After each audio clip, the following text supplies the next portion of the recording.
The video you're about to watch is actually me kayak fishing. I know I've been like really hard on the kayak fishing gang. I've always I just tell my experience, my truth about kayak fishing. It seems to ruffle a lot of people's feathers. And they're like, well, dude, if you don't like kayak fishing, why don't you just don't kayak? You're missing it. I think my role being like fishing for a living, I don't just do things that I like because that's what I want to do. You'll never get better at anything by only doing what you like and what you're comfortable and what you're having fun doing. Kayak fishing is hard. I think we've misinformed the public about what kayak fishing really is. And the fact that it's hard, I always make sure that I put in 6 to 8 weeks of fishing out of my kayak because I know it's hard. I know I'm going to struggle. I know I'm going to be uncomfortable. And I need that to help me get better. So that's why I'm hard on kayaks. I'm really not hard. I'm really just telling you the hard, honest experience that I have kayaking. And a lot of times it's really not that easy, not that good. So this video is me kayaking here at my house a couple months ago, having a lot of fun. By the way, these videos are my straight up fishing episodes that I have on TV. If you guys don't know, I do have a TV show. I figured I would introduce some of my shows here on YouTube as well, but I hope you'll go and watch my TV show on straight up fishing. Other thing is shopblat.com, my website where you can go and buy the tackle, the things that I fish with. Right now, this week, the first week of our Christmas holiday sales, we're doing 15% off all the crankbaits site-wide. We're gonna do a different sale every week, so make sure you come back to my channel right here so you can stay up to date to what sales we're gonna have at shopblat.com. All right, let's move to the video of me kayaking here at the house.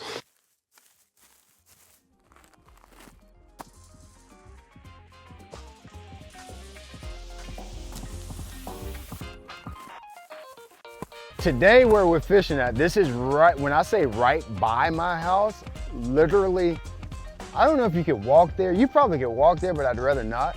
You know what I mean? This is about a mile and a half walk. You're coming into my world right here. Cow pastures, barbed wire fences. This is where I grew up. Oh my God, did you see that thing come out of the water? He come out like he's pulling the kayak.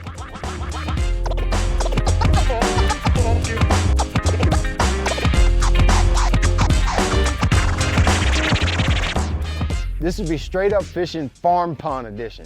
We're going to the farm pond to show you what it's like to fish in a pond that was meant not even for fishing. The pond wasn't even meant for fishing.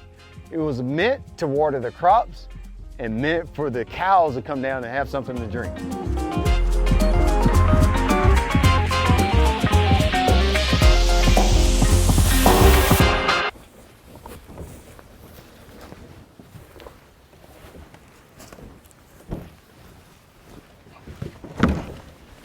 I forgot how I did this. Actually, I did it the other way.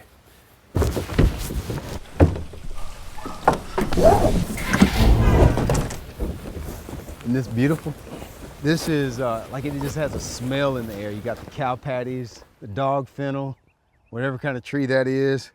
This is how you get allergies. It's how you get a sinus infection, okay? For you city folks. But this is a cool way of fishing. It's as simple as it gets. Of course, with me being a bass fisherman, you see I got like 3 or 4 poles and a bunch of tackle. Just because it's, I mean, you buy all this stuff, you might as well, as we say in the country, you might as well use it. But this is gonna be a fun day.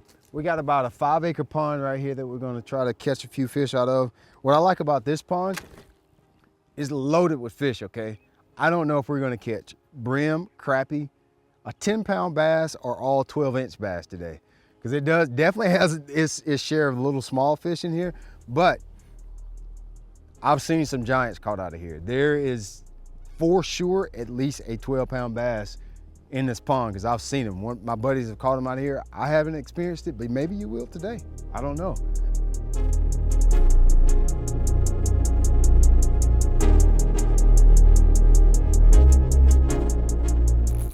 Not sure what that is. Crappie. All right. I like catching crappie anyway. You're never gonna hear me complain about catching crappie, ever. I really believe like a crappie is probably one of the hardest freshwater fish to catch. They don't move, they're kind of lazy, they're very picky. You gotta be throwing the right color, you gotta have the right pound test, you gotta reel it just the right speed. You go too fast, you go too slow, they're like, nope, not gonna do it. They're like little kittens. You know, like a cat is like one of the most fickle animals there is. That's what a crappie's like. They'll do it, but they really don't want to, you know? They like you when they like you, and when they want to be left alone, they want to be left alone.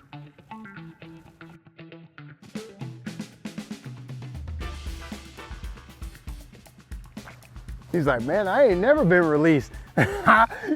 Bass fishing today is pretty freaking high tech. We got bigger boats than we ever had. We got more electronics than we ever had. We got lithium ion batteries. We got all the bells and whistles. I like using all that stuff, and I gotta have it to fish tournaments, but every once in a while, actually as much as possible, I like to get rid of all of that. Get rid of everything, take my kayak, put that in the water, and fish what I see with my eyes. This is the original forward-facing sonar right here. I like to use my eyes and fish what's in front of me. That's what we're gonna do today. I know you're not used to seeing me in a kayak, and I ain't used to the way it feels all the time. But I like doing it, and that's what we're gonna do today.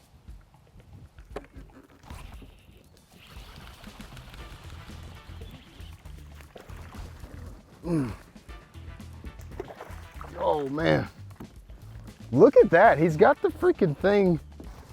I've never had one hooked this way. The worm is coming out of his gill plate. What in the world?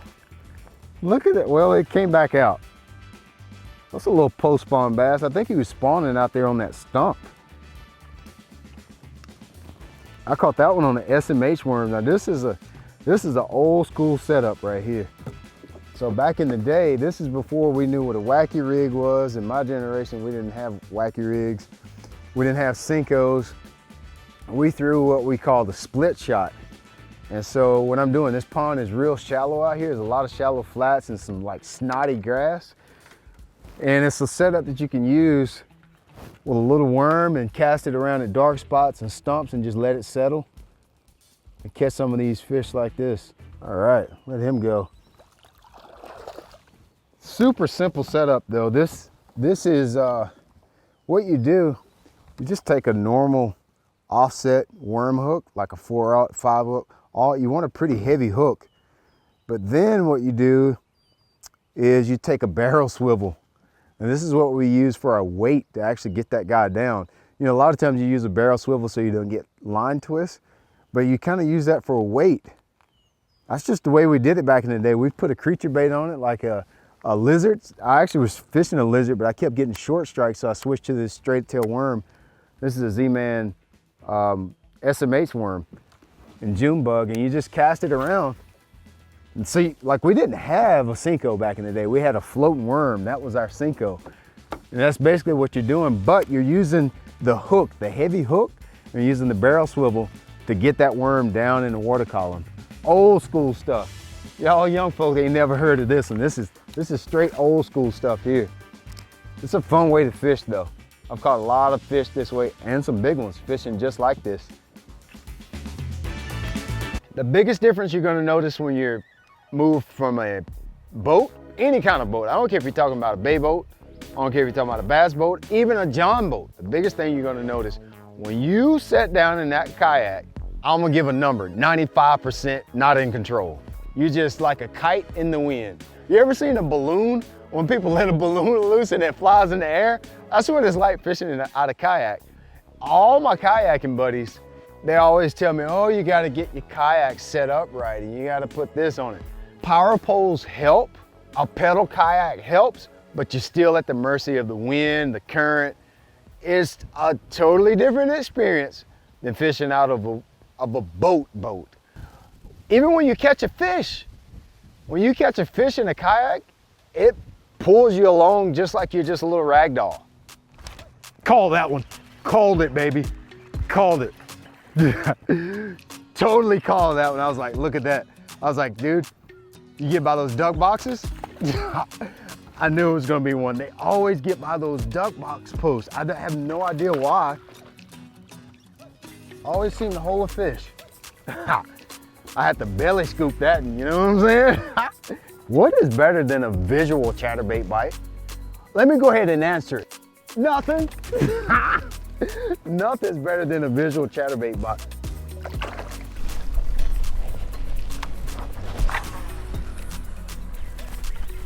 Chatterbait.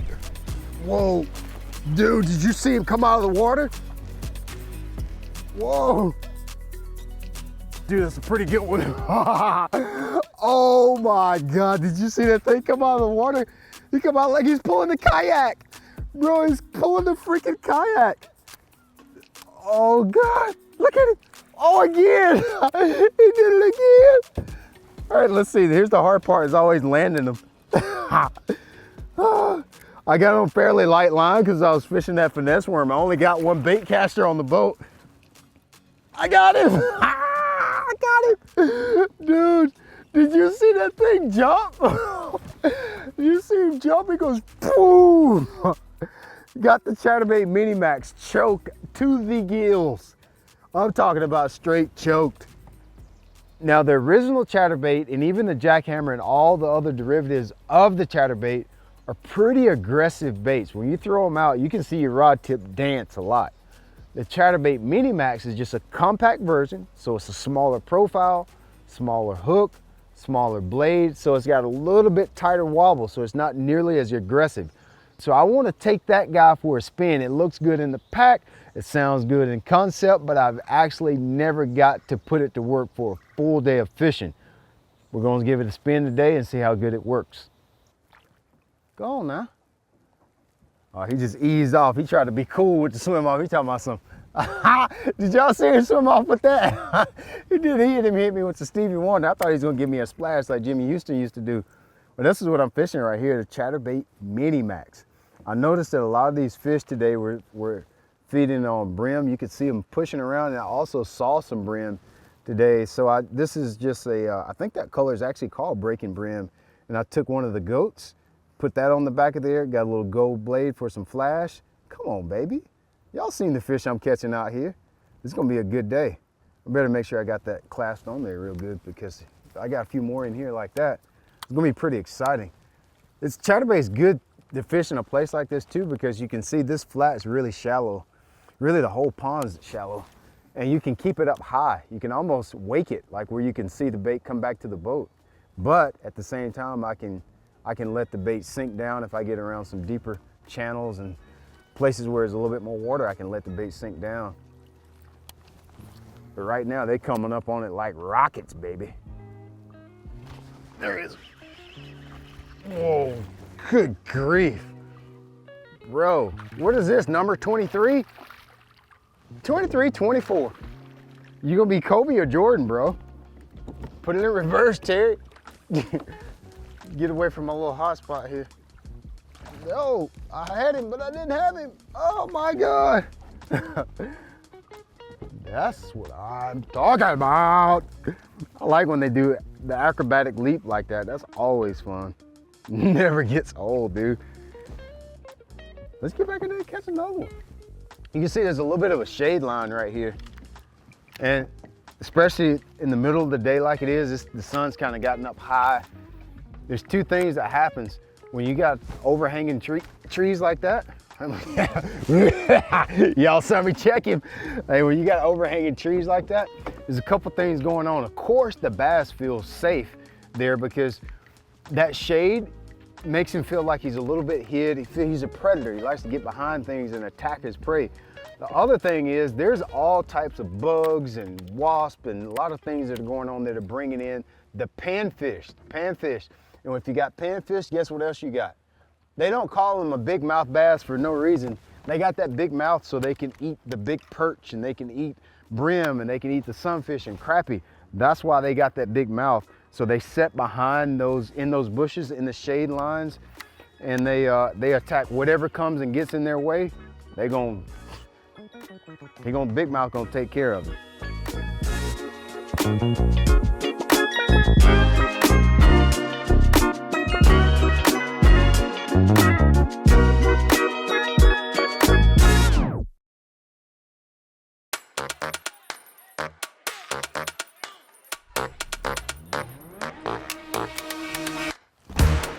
gosh. Okay. Okay. Dude, no doubt the biggest difference, come back. Biggest difference from going from a bass boat to fishing out of the kayak is the boat control. Look, you hook up with a little 2-pounder like that, look, my kayak, I'm up in the rhododendron already. You know what I'm saying? I'm already in the rhododendron. I set the hook, I'm like, oh, it's your big one. It's your big one, bro. Oh, God. And it's 2 pounds. He's taking me all the way up in the sticks. Definitely, without a doubt, the biggest difference fishing the chatterbait or fishing out of a kayak is the loss of boat control. But it's still a lot of fun. I had a little area that I was working. It was a flat that I noticed I could make a little pass through. I'd catch 1 or 2 and I'd just circle around on the other side of the pond. I'd come by the same spot. I'd catch 1 or 2. I'd already made like 2 passes by this little wood duck box that I've caught several on already. Throw my chatterbait up there and I'm just waking it back, and it makes that bulge. You know how a chatterbait makes it, it's pretty erratic, making that bulge. It's making that bulge, and the water's kind of stained, so you can see your fish come up at it, but it's like a flash. But this wasn't a normal flash this time. I was working it, and I was like, is that lightning? Is that lightning? Working it, and I knew it immediately. Like, this was a better than average bite. This is what my buddy O in California would call one of those younders right here. A younder flash is what we had coming in. We gotta make that a color. That needs to be a color of a chatterbait. Younder flash. God dang, bro, a big one, big one. Oh my God. Oh my God, dude, it's a 7-pounder. Dude, legit a 7. It's a 5, okay, it's a 5. Oh, he's hooked outside the mouth. He's hooked outside the mouth, dude. Oh my God. Bro, he hit it with like 10 foot of line out. Oh my, he's hooked outside the mouth.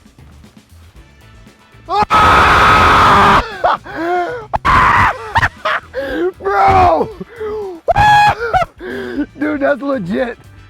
I don't know, I went from 7 to 5 to 6, I don't know. He's somewhere between 5 and 10 pounds, all right? I don't know what size he is, but he's a freaking big one, bro. Oh my God, no, he is hooked inside the mouth, but the chatterbait was hanging out the side, outside the mouth, so I wasn't sure how good he was hooked. Holy smokes, bro, that is a giant. Dude, I saw him come up. I was working the chatterbait up on the top just like I've been doing, and I hit him, and I didn't have an idea how big it was. I knew it was bigger than some of the other ones I caught, and when he come up and jump, I was like, oh my God, that might be one of them, ooh-wee. Oh my God, it's big. Look how much girth he carries all the way down to the tail.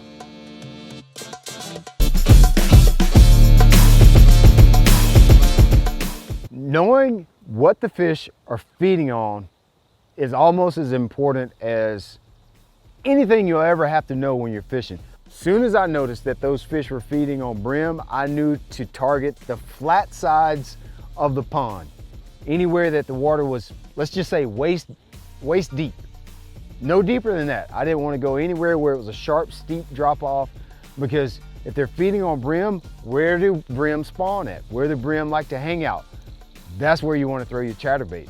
So you always have to reverse engineer your bait selection, reverse engineer your colors. Once you know what the fish are feeding on, all right, we know it's brim. Where do brim like to hang out? They like to hang out on flats. So that gives me where to go. I know I want to fish the shallow sides.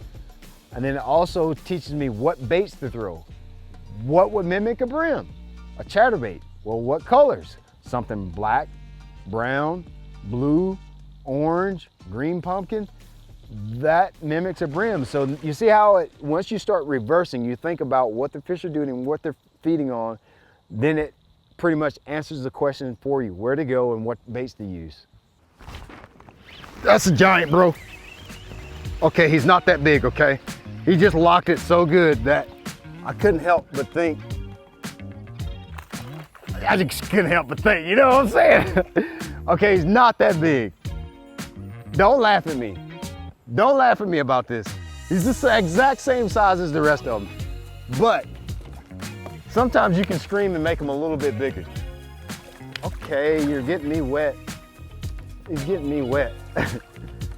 No problem, I'm just over here in the rhododendrons. Oh, shoot. Oh, that looks like a snake. Get me away from here.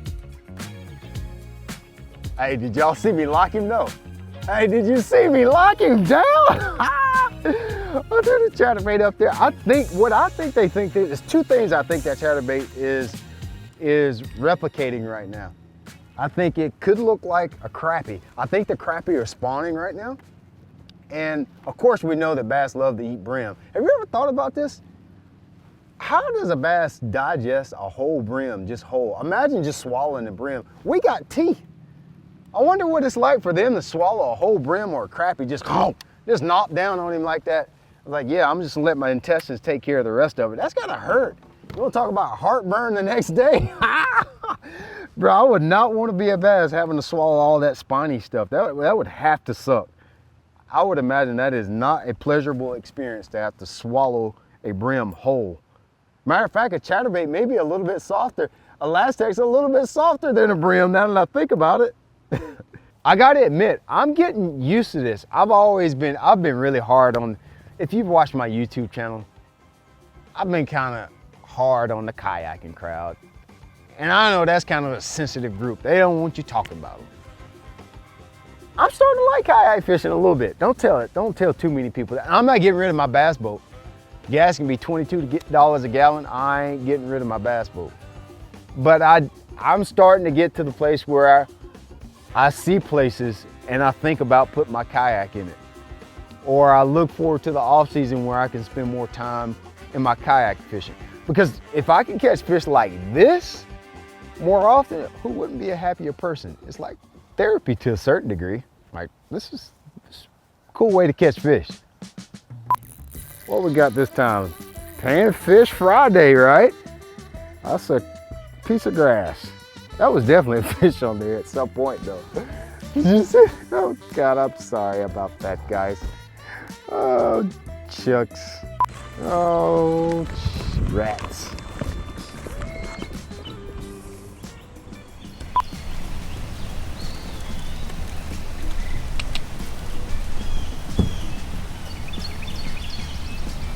Oh yeah, that's what you're gonna do out here, huh? Oh yeah.